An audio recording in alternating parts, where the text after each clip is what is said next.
Welcome back to Shrink by Quint, where each week we dive into the complexities of psychotherapy, dispelling myths and leveraging the latest research to explore a wide array of mental health topics.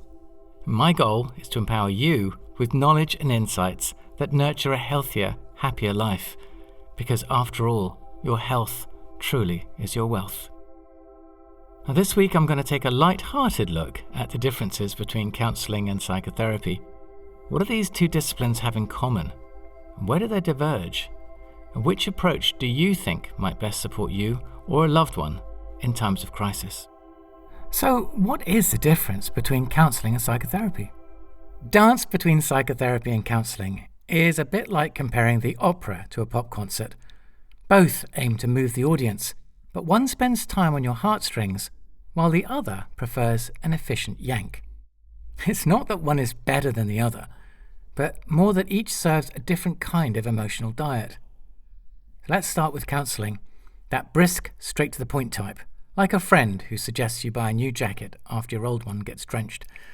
Counsellors are focused and practical, offering you strategies and solutions for handling stress or wading through the wreckage of a breakup. It's a targeted approach, high on structure, low on wandering into your childhood memories of the swing set. Counselling is what you call when life throws its short-term chaos your way, like job changes, or when the daily grind has ground you down. Picture a well-meaning coach holding a stopwatch, ready to get you from problem to coping strategy in a matter of weeks rather than years. The emphasis is on now, on today, on fixing the leak rather than finding out why you live in a house that floods every time it rains.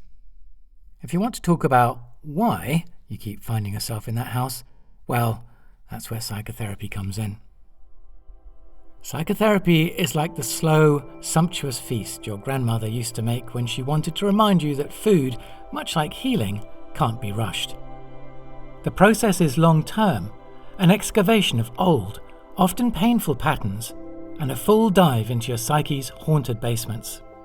Psychotherapists don't just ask you what happened yesterday, they ask you what happened 20 years ago on a Tuesday afternoon when your best friend moved away and nobody explained why.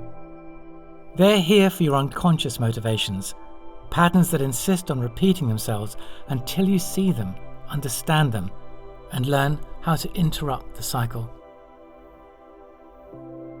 The training is a world apart as well. Counsellors might sport a master's degree focused on today's issues, like training to be a sprinter.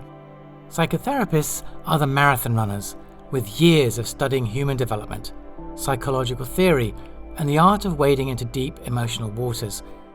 If counselling is your neighbourhood problem solver, psychotherapy is your grand architect, building bridges that stretch across the chasm between past and present. The techniques differ too.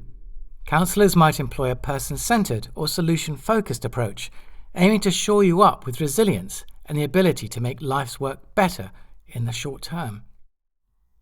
A psychotherapist, however, could be crafting an intricate map of your psyche, exploring psychodynamic influences, or dismantling your distorted cognitive frameworks, one maladaptive thought at a time.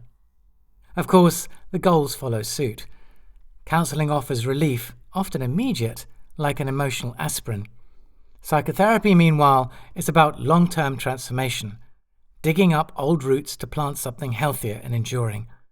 It's for those who want to understand not just what hurts, but why it hurts. A journey not for the faint-hearted.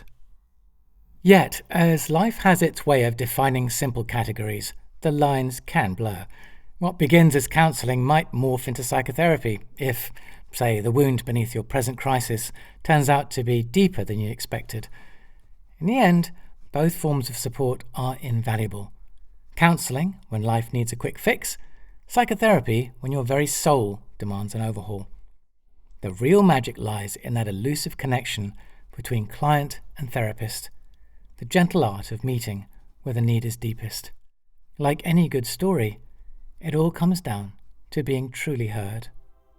Thank you for joining me today on Shrink by Quint. And if you found this episode helpful, please subscribe, share it with others, or leave a review. Your feedback helps me continue to provide what I hope is valuable content to support your mental health journey. Remember, Your health is your wealth. Until next time, take care.